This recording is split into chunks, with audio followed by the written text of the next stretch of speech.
Some of the most interesting conversations have happened over even deeper issues. So you and I and Sam Harris were all on stage together in San Francisco, and we ended up in a 2-hour-long conversation about everything from free will to morality and values. And the argument that I've been making is one of the things that's broken in the West is that there is not a common sense of values anymore, that has basically been shattered, that even though Sam and I hold a lot of values in common, the place we get those values is very different, and I frankly don't understand how Sam gets to his values from his own perspective as basically a materialist neurobiologist. It doesn't make a whole hell of a lot of sense to me. So how do we find that set of common values, or should we just stop asking the question? Basically, should I just be happy that Sam and I agree on this stuff, and then we sort of let it go at that? I'm happy to do that, but I'm not sure that. I think that the reason, in my perspective, that we argue about this stuff is because I think that Sam's perspective on values, while I agree with his values, is unsustainable in the long run, that it's not sustainable beyond the people who really like Sam and follow Sam, whereas I think that at least trying to appeal to some source of objective morality that's beyond my own reason is replicable and has been replicable throughout human history. This is an interesting question. I mostly stayed out of it because I think that the audience probably wanted to see the atheist and the guy in some claws go at it, exactly.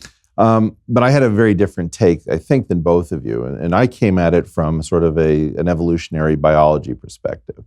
From my perspective, the key issue is that Sam begins with some concept which he calls human flourishing, which I don't know is ever fully fleshed out.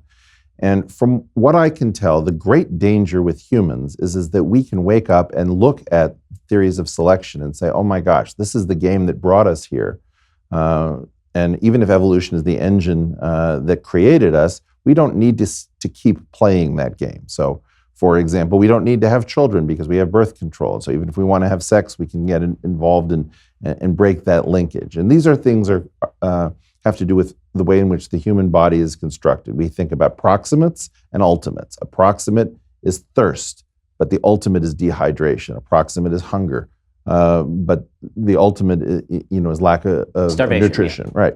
So what happens is that what happens if the mind suddenly wakes up and decides that it wants to pursue proximate pleasure?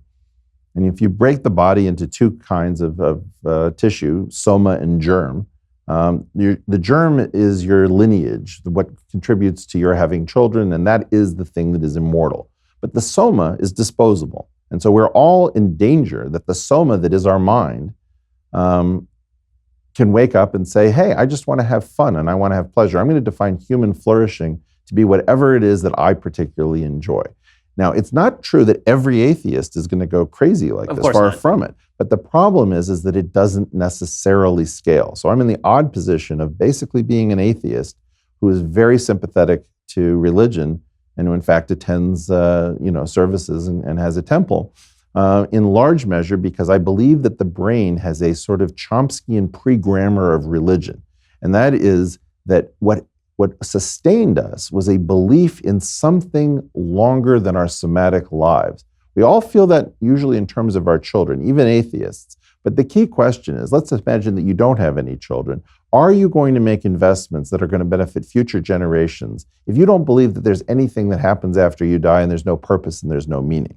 So the way in which it comes down for me is that the reason religions outcompete rationality, which is quite surprising if you think about it, is this issue that the religions keep soma from waking up and redefining human flourishing to be somatic.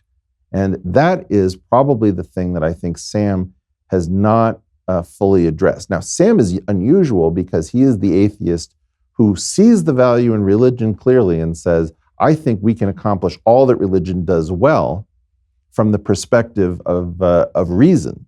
So it's not that we have to convince him that religions do many things well. What we have to convince him of is that it may be the case that certain aspects of atheists seeing human flourishing as intergenerational lineage-level behavior, maybe that doesn't scale, and it only scales when you actually believe that there's some meaning and purpose that's larger than yourself.